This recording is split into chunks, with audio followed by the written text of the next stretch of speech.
Halo teman-teman, kita bertemu kembali pada pembelajaran IPAS, Ilmu Pengetahuan Alam dan Sosial. Pada kesempatan kali ini, kita akan membahas tentang bagaimana bentuk Indonesiaku. Kita mulai pembahasannya dengan peta.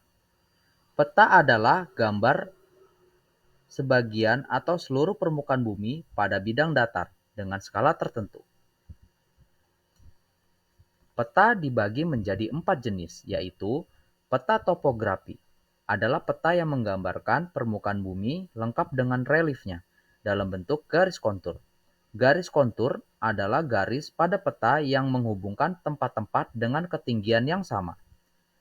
Peta kartografi adalah peta yang menggambarkan seluruh atau sebagian permukaan bumi yang bersifat umum. Contohnya atlas. Peta dunia adalah peta umum berskala sangat kecil dengan cakupan wilayah yang sangat luas. Peta tematik adalah peta yang menggambarkan informasi dengan tema tertentu atau khusus. Contohnya, peta persebaran objek wisata, peta kepadatan penduduk, dan lainnya. Fungsi peta. Fungsi peta adalah sebagai berikut. 1. Menunjukkan lokasi suatu tempat atau kenampakan alam di permukaan bumi. 2. Memberikan gambaran mengenai luas dan bentuk kenampakan alam di permukaan bumi. 3. Menunjukkan ketinggian tempat. 4. Menentukan arah dan jarak berbagai tempat. 5. Menyajikan persebaran gejala sosial. 6. Menyajikan perencanaan wilayah. 7. Digunakan untuk kegiatan penelitian. Informasi umum pada peta. Apa saja informasi umum yang bisa terdapat pada peta? 1. Judul peta. Dalam setiap peta perlu adanya judul untuk menginformasikan jenis peta. 2. Arah mata angin. Sebagai alat bantu untuk menentukan arah mata angin. 3. Peta sisipan. Peta yang lebih detail yang disisipkan pada peta utama. 4. Skala. Perbandingan ukuran besar gambar dengan keadaan yang sebenarnya. 5. Legenda. Menjelaskan simbol-simbol pada suatu peta. 6. Tata warna. Penjelasan simbol warna sebagai penggambar keadaan tempat di sebuah peta. Seperti warna biru untuk menggambarkan wilayah perairan, hijau untuk dataran rendah, dan kuning sebagai sampai coklat untuk dataran tinggi. Letak geografis Indonesia dan dampaknya. Letak geografis Indonesia. Secara geografis, letak Indonesia adalah 1. Berada di sebelah tenggara benua Asia. 2. Berada di antara dua benua, yaitu Asia dan benua Australia. 3. Berada di antara dua samudra, yaitu Samudra Hindia dan Samudra Pasifik. Letak geografis Indonesia. Indonesia berbentuk negara kepulauan, di mana terdapat 17.508 buah pulau yang tersebar dari Sabang sampai Merauke.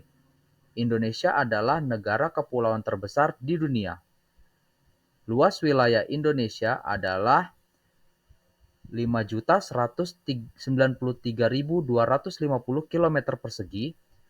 Luas wilayah daratan Indonesia adalah 1.919.440 km persegi.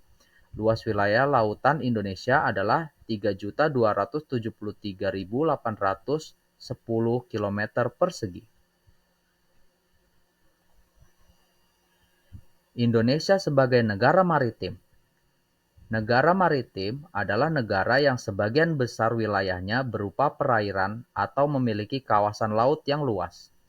Ciri-ciri negara maritim yaitu 1. Memiliki wilayah laut. 2. Memanfaatkan laut untuk kesejahteraan rakyat. 3. Memiliki transportasi laut. 4. Memiliki perdagangan laut. 5. Memiliki armada militer laut untuk menjaga kedaulatan laut di wilayahnya. Indonesia sebagai negara maritim, Laut Indonesia yang luas memiliki banyak sekali manfaat, di antaranya 1. Sumber ikan dan makanan laut lainnya. 2. tempat wisata laut atau wisata bahari. 3. Energi alternatif, seperti pembangkit listrik tenaga angin. 4. Penghubung antar pulau. 5. Sumber daya lepas pantai seperti minyak bumi dan gas bumi. 6. Sumber garam. 7. Sumber ilmu dan penelitian di bidang kelautan. Indonesia sebagai negara agraris. Negara agraris adalah negara yang sebagian besar rakyatnya bermata pencarian dengan bercocok tanam. Ciri-ciri negara agraris yaitu: 1. Memiliki wilayah daratan yang luas sehingga bisa dimanfaatkan sebagai lahan pertanian. 2. Memiliki sawah, ladang, dan kebun yang luas. 3. Masyarakatnya memenuhi kebutuhan hidupnya dan berbagai kegiatan ekonomi dari hasil pertanian. 4.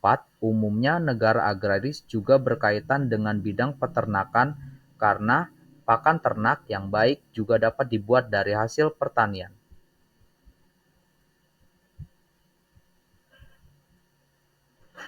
Budaya maritim dan budaya agraris.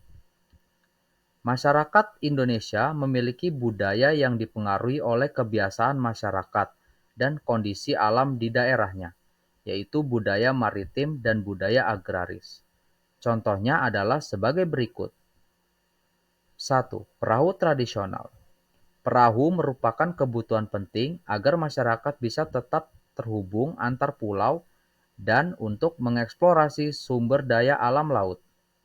Yang kedua, pasar ikan. Pasar ikan terbentuk dari kebutuhan masyarakat pantai untuk dapat menjual hasil tangkapan mereka. 3. Alat pemotong dan penumbuk padi. Alat ini dibuat untuk mempermudah petani dalam melakukan panen dan pengolahannya. 4. Festival laut dan festival padi. Festival diselenggarakan sebagai bentuk rasa syukur masyarakat sebagai ungkapan doa agar hasil laut dan hasil panen mereka tetap melimpah.